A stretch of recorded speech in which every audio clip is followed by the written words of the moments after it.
ಮಾಡೋದ್ರಲ್ಲಿ ನಮ್ದು ಎತ್ತೆ ಕೈ ಅಲ್ವೇ ಮತ್ತೆ ನಮ್ ಕೈ ಚಳಕೈ ಅಂತದ್ದು, ನಮ್ ಚುರುಕು ಬುದ್ಧಿ ಅಂತದ್ದು, ನಾವ್ ಮಾಡೋ ಕುತಂತ್ರಗಳೇ ಅಂತದ್ದು ಒಂದೇ ಎರಡೇ. ಆದ್ರೂ ಇತ್ತೀಚೆಗೆ ಯಾಕೋ ನಮ್ಗೆ ಅವಕಾಶಗಳು ಕಡಿಮೆ ಆಗ್ತಿದೆ ಅನಿಸ್ತಿದೆ. ಈ ವಿಜಯನಗರ ಸಾಮ್ರಾಜ್ಯ ಅಂತಾದು ಇಂತಾದು ಅಂತ ಕೇಳ್ಪಟ್ಟು ಇಲ್ಲಿ ಬಂದು ಸೇರ್ವಿ. ಆದ್ರೆ ಕಳ್ತನನೇ ಕೈಗತ್ತಾ ಇಲ್ಲ. ಎಲ್ಲಿ ನೋಡಿದ್ರು ಕಾವಲಿನ ಭಟರು, ಕಳ್ಳರಿದ್ದಾರೆ ಎಚ್ಚರಿಕೆಯನ್ನು ಫಲಕದರು. ಛೆ, ಇಲ್ಲಿನ ರಾಜರ ಆಳ್ವಿಕೆ ಸರಿ ಇಲ್ಲ. ಹೌದೌದು, ಸರಿ ಇಲ್ಲ.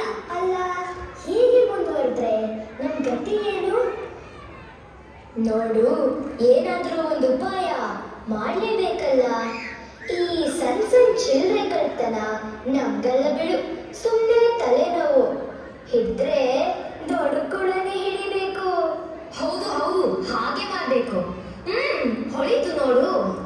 ಆಹಾ, ಏನ್ ಚುರುಕು ತಲೆ ನಿಂದು. ಏನದು ಉಪಾಯ? ಹಾ, ಕೇಳಿ. ಅದೇ ನಮ್ಮ ಮಹಾರಾಜರ ವಿದೂಷಕ ಇದ್ದಾನಲ್ಲ, ರಾಮ. ಯಾರು? ಆ ಬೋಳ್ತಲೆ ರಾಮನೇ? ಹೌದು, ಅವನೇ. ತೆನಾಲಿ ರಾಮ.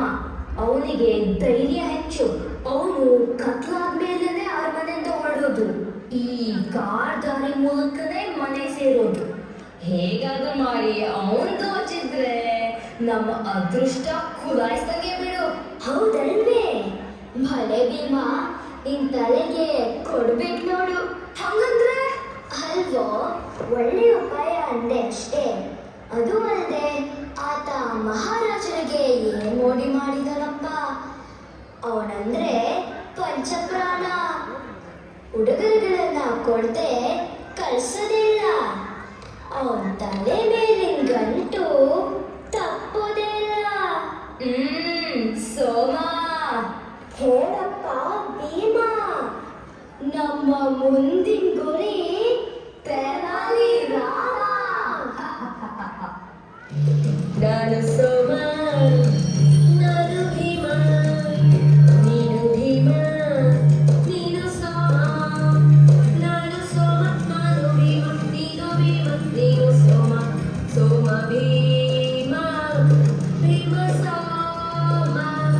ಸೋಮ ಭೀಮ, ಭೀಮ ಸೋಮ, ಭೀಮ ಸೋಮ, ಸೋಮ ಭೀಮ. ಬಾಲೆ ಜೋಡಿ ನಮ್ಮ ದಂಡ, ಕಣ್ಣಂತೆ ನಾವೇ ಅಣ್ಣ.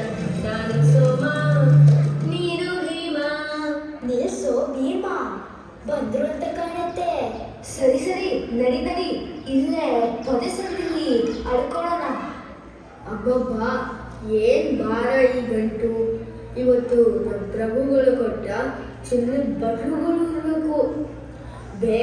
ಬೇಡ ಅಂದ್ರು ನಮ್ಮ ಪ್ರಭುಗಳು ಬಿಡೋದೇ ಇಲ್ಲ. ಒಂದಿನ ಚಿನ್ನದ ದೀಪ ಆದ್ರೆ ಇನ್ನೊಂದು ದಿನ ಬೆಳ್ಳಿ ಬಟ್ಲು, ಮತ್ತೊಂದು ದಿನ ಮುತ್ತಿನ ಹಾರ. ಹೀಗೆ ಉಡುಗೊರೆಗಳ ಮಹಾಪುರನೇ ಹೊರಿಸ್ತಾರೆ. ಏನ್ ಕೇಳ್ತೀಯ ನನ್ನ ಕಷ್ಟ. ಆದ್ರೂ ನಮ್ಮ ಪ್ರಭುಗಳ ಮನಸ್ಸು ಬಹಳ ದೊಡ್ಡದು. ರಾಮ, ನೀನ್ ಹೇಳೋದೇನೋ ಸರಿ, ಆದ್ರೆ ಪ್ರಭುಗಳೇನೋ ಸುಮ್ಮನೆ ಕೊಡ್ತಾರೆ ಅನ್ಕೊಂಡ್ಯಾ? ನೀನೊಂದು ಅಪರೂಪದ ರತ್ನ. ನಿನ್ ಬುದ್ಧಿವಂತಿಕೆಗೆ, ಚಾಣಾಕ್ಷತೆಗೆ ಸಾಧ್ಯ ಇಲ್ಲ. ನಿನ್ ಹೆಸರು ದೂರ ದೇಶಗಳಿಗೂ ಹಬ್ಬಿದ್ಯಂತೆ. ಹಾಗಾಗಿನೇ ನಮ್ ಪ್ರಭುಗಳಿಗೂ ನೀನಂದ್ರೆ ಹೆಮ್ಮೆ. ಹೂ, ಮತ್ತೆ ನನ್ ಗೆಳೆಯ ರಾಮ ಅಂದ್ರೇನು ಸುಮ್ಮನೆ? ಛೇ, ಅದೆಷ್ಟು ಬಿಡ್ತೀಯೋ ಮಾರೆಯ, ಬಿಡು. ಹೇಗಿದೆಯಾ ಬಾಯಿಲಿ? ನಮ್ಗೆ ಯಾಕೋ ಯಾರೋ ನಮ್ಮನ್ನ ಹಿಂಬಾಲಿಸುವಂತೆ ನೋಡ್ತಾ ಇರುವಂತೆ, ನಮ್ಮ ಮಾತೆಲ್ಲ ಕದ್ದು ಕೇಳ್ತಾ ಇರುವಂತೆ ಅನಿಸ್ತಿದೆ ಕಣೋ. ಹೌದಲ್ವೇ? ನನಗೂ ಹಾಗೆ ಅನ್ನಿಸ್ತು. ನೀನ್ ಎಲ್ಲಿ ನನ್ನ ಭ್ರಮೆಯಂತ ಹಾಸ್ಯ ಮಾಡ್ತೀಯೇನೋ ಅಂತ ಸುಮ್ಮನೆ ಇದ್ದೆ. ಈಗ ಏನಾದ್ರೂ ಮಾಡ್ಬೇಕಲ್ಲ. ಯಾವುದಕ್ಕೂ ಹುಷಾರಾಗಿರೋಣ. ಆದ್ರೆ ನಮಗೇನು ಗೊತ್ತಿಲ್ಲದಂತೆ ಸುಮ್ಮನೆ ಹೋಗೋಣ ನಡಿ. ಯಾಕೋ ಆ ಭೀಮ ಸೋಮ ಕಳ್ಳರ ಜೋಡಿ ಮೇಲೆ ಸಂಶಯ. ಬೇಗ ನಡಿ. ಹಾಗೋ, ನಡಿ ನಡಿ.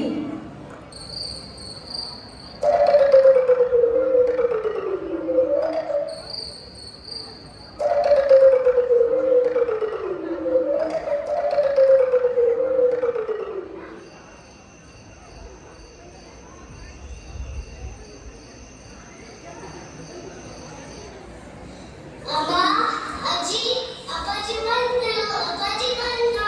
ಅಪ್ಪ ಬಂದ್ರು. ಅಜ್ಜಿ, ನಂಗೆ ತಂದ್ರಿ. ತಲೆ ಮೇಲೆ ದೊಡ್ಡ ಕಂಟಿದೆ. ನಂಗೊಂಡೆ ಎಷ್ಟು ಚೆನ್ನಾಗಿದೆ.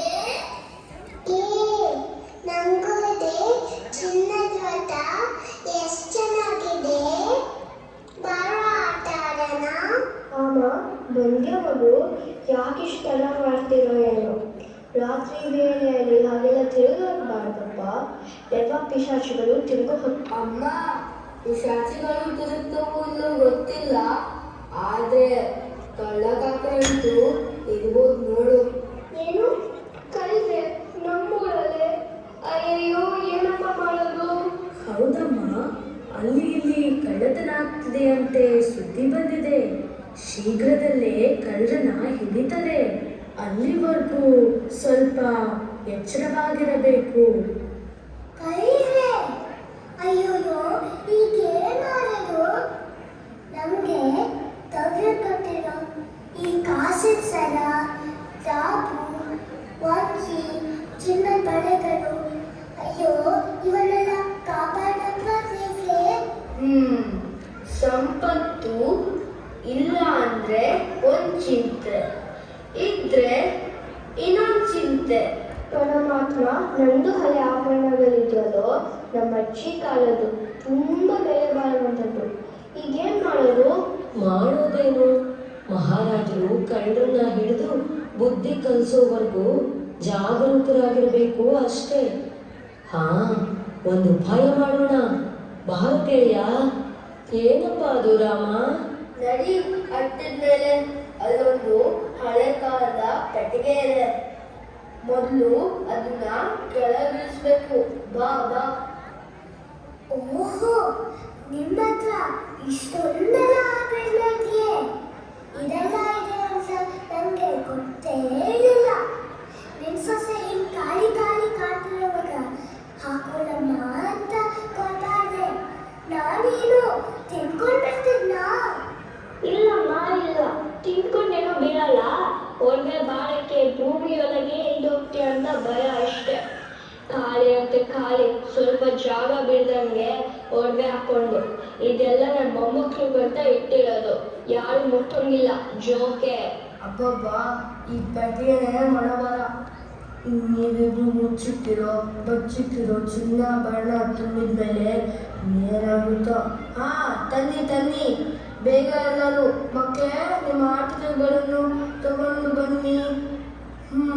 ನಮ್ಮ ಮನೆಯಲ್ಲಿ ಆಟಿಕೆಗಳು ಚಿನ್ನ ಬೆಳ್ಳಿ ಅವೆ ತಾನೆ? ರಾಮ, ನಿನ್ನ ಒಡವೆಗಳು ಬಹುಮಾನಗಳನ್ನ ಏನಪ್ಪ ಮಾಡೋದು? ಮಹಾರಾಜರು ಕೊಟ್ಟಿರೋ ಚಿನ್ನದ ಪದಕಗಳು, ಹಾರಗಳು, ತುರಾಯಿಗಳು ಒಂದೇ ಎರಡೇ? ನಿಮ್ಮ ಮನೇನೆ ಒಂದು ಖಜಾನೆ ಅಷ್ಟಿದೆಯಲ್ಲೋ ಮಾರಾಯ. ಅಜ್ಜಿ, ನನ್ನ ಬಂಗಾರದ ಪಿಪಿ ಚಿಪ್ಸಿನ ಜೋಪಾನವಾಗಿ.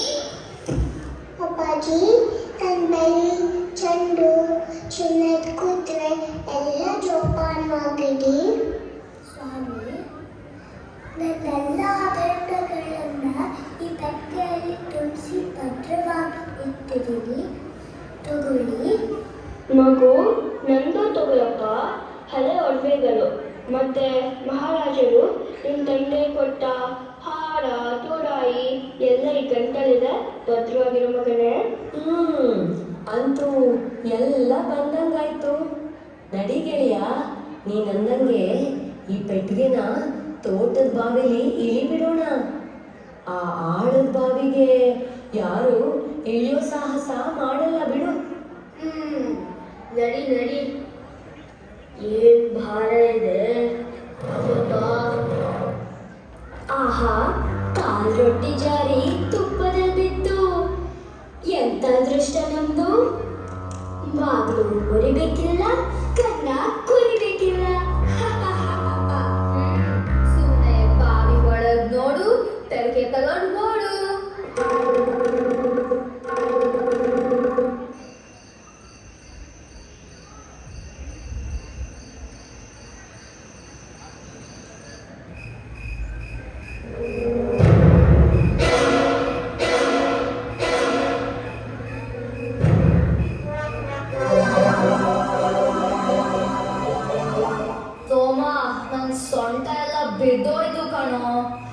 ಬಾವಿಲಿ ಇಷ್ಟು ನೀರಿದೆ ಅನ್ಕೊಂಡಿರ್ಲಿಲ್ಲ, ಅದು ಈ ಬೇಸಿಗೆಯಲ್ಲಿ.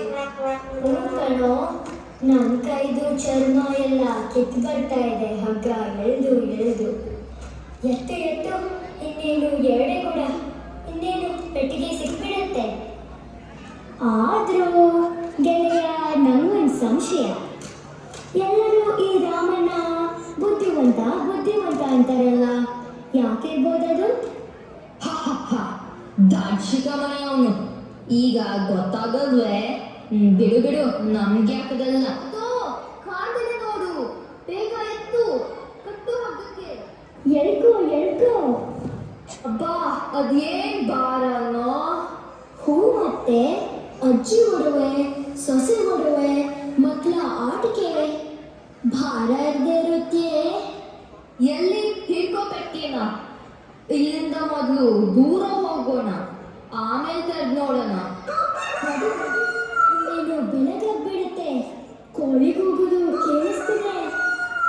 ಗೆಳೆಯ, ಬಾರಯ್ಯ, ಸ್ವಲ್ಪ ತೋಟದ ಕಡೆ ಸುತ್ತಾಕೊಂಡ್ಬರೋಣ. ಆಹಾ, ನೋಡಲಿ, ತೋಟದ ಎಲ್ಲ ಮರಗಳಿಗೂ ಯಾರೋ ನೀರು ಉಳಿಸಿದಾಗಿದೆ. ಹೌದಲ್ವಾ? ಏನೇ ಆಗ್ಲಿ, ನಿಂಗೆ ಗೆಳೆಯರ್ಗೇನು ಕೊರತೆ ಇಲ್ಲ ಬಿಡು. ಹೇಳ್ದೇನೆ ಎಷ್ಟು ಉಪಕಾರ ಮಾಡಿದ್ರು ಅಂದ್ರೆ. ರಾಮ ರಾಮ, ಏನಿದು? ಬಾವಿ ನೀರೆಲ್ಲ ಖಾಲಿ, ಪೆಟ್ಟಿನೂ ಕಂಟಿಲ್ಲ. ಅಯ್ಯಯ್ಯೋ ದೇವ್ರೆ, ಈ ಮುದ್ಕಿನ ಇನ್ನು ಯಾಕಾದ್ರೂ ಇಟ್ಟಿದ್ದೀರಪ್ಪ ದೇವ್ರೆ? ಇಂಥ ಅನಾಚಾರ ನೋಡಕ್ಕೆ ಅಂತಾನ? ಅಯ್ಯೋ ಅಯ್ಯೋ, ಹೋಯ್ತು ಹೋಯ್ತು, ಎಲ್ಲ ಹೋಯ್ತು. ನನ್ನ ಕಾಸಿನ ಸರ, ಓಲೆ, ಚುಮ್ಕಿ ಎಲ್ಲ ಹೋಯ್ತು. ಅವೆಲ್ಲ ಇಲ್ಲದೆ ನಾನು ಹೆಂಗ್ ಹೊರ್ತಾ ಇರೋದು? ನನ್ನ ಗೆಳತಿಯರಿಗೆ ಮುಖ ಹೆಂಗ್ ತೋರ್ಸೋದು? ಅಯ್ಯಯ್ಯೋ, ಭೂಮಿ ಇಲ್ಲೇ ಬಾಯ್ಬಿಡ್ಲಾದ?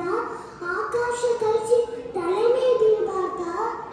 ಅಯ್ಯೋ, ನಿಲ್ಲಿಸಿ ನಿಮ್ಮ ಈ ಅತಿರೇಕದ ಅಭಿನಯನ. ನಿಮ್ಮ ಒಡವೆ ಎಲ್ಲೂ ಹೋಗಿಲ್ಲ, ಎಲ್ಲ ಮನೆಯಲ್ಲೇ ಇದೆ, ಭದ್ರವಾಗಿ. ಮತ್ತೆ ಪೆಟ್ಟಿಗೆ ಕಾಣಿಲ್ವಲ್ಲೋ? ನಾವು ತುಂಬಿದ ಪೆಟ್ಟಿಗೆನೇ ಬೇರೆ, ಬಾವಿ ಇಳಿಸಿದ ಪೆಟ್ಟಿಗೆನೇ ಬೇರೆ. ಹೌದಮ್ಮ, ಇದೆಲ್ಲ ನಮ್ಮ ರಾಮನೋಪಾಯ. ಎಲ್ಲರೂ ಹಿಂಬಾಲಿಸ್ತಿರೋದು ನಿನ್ನೆ ರಾತ್ರಿನೇ ನಮಗೆ ತಿಳಿದಿತ್ತು. ಅವರಿಗೆ ಚಳ್ಳೆ ಹಣ್ಣು ತಿನ್ಸೋಣಂತ ಈ ನಾಟಕ ಆಡಿದ್ವಿ. ಪೆಟ್ಟಿಗೆಯಲ್ಲಿ ಬರೀ ಕಲ್ಲು ಮಣ್ಣು ತುಂಬಿಸಿ ಬಾವಿಗಿಳಿಸಿದ್ವಿ. ಪಾಪ, ರಾತ್ರಿ ಎಲ್ಲ ನೀರು ಮೊಗ್ದು ಆ ಭಾರತ ಪೆಟ್ಟಿಗೆಯನ್ನ ತಗೊಂಡು ಹೋಗಿದ್ದಾರೆ ಮೂರ್ಖ ಶಿಖಾಮಣಿಗಳು. ಇನ್ನೇನು ನಮ್ಮ ರಾಜಭಟ್ರ ಕೈಗೆ ಸಿಕ್ಬೀಳ್ತಾರೆ. ಓ, ಅದು ನೋಡಿಲ್ಲಿ ಬಂದ್ರಲ್ಲ. ಈ ಕದಿಮರನ ಮಹಾರಾಜರ ಬಳಿ ಕರ್ಕೊಂಡು ನಡೀರಿ, ಶಿಕ್ಷೆ ಆದ್ರೆ ಬುದ್ಧಿ ಬರ್ಬೋದು. ಆಹಾ, ನನ್ನ ಮಗನ ಬುದ್ಧಿವಂತಿಕೆ ಸಾಟಿರೇ ಇಲ್ಲ. ಹೌದು, ನನ್ನ ಯಜಮಾನ ಅಂದ್ರೆ ಸುಮ್ಮನೆ ನಮ್ಮ ಅಪ್ಪ ಜಾಣ.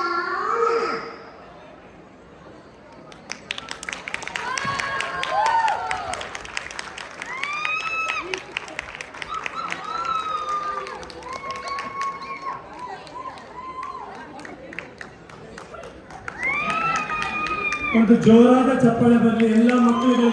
ಅಲ್ಲೆಲ್ಲ ಸೆಂಟ್ರಲ್ ಸ್ಟೇಜ್ ಬಂದು ನಿಂತ್ಕೊಂಡು ಫೋಟೋಗೋಸ್ಕರ ಪೋಸ್ ಮಾಡಬೇಕಾಗಿ.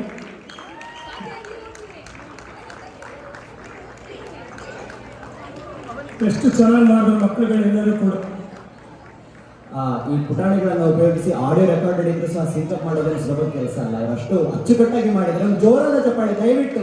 ನಾನು ಆಗಲೇ ಹೇಳಿದಾಗ ನಾವು ಕೊಡ್ಬೋದಂತ ಕನಿಷ್ಠ ಪ್ರೋತ್ಸಾಹ ಚಪ್ಪಾಳೆ ದಯವಿಟ್ಟು. Thank you. Good job guys.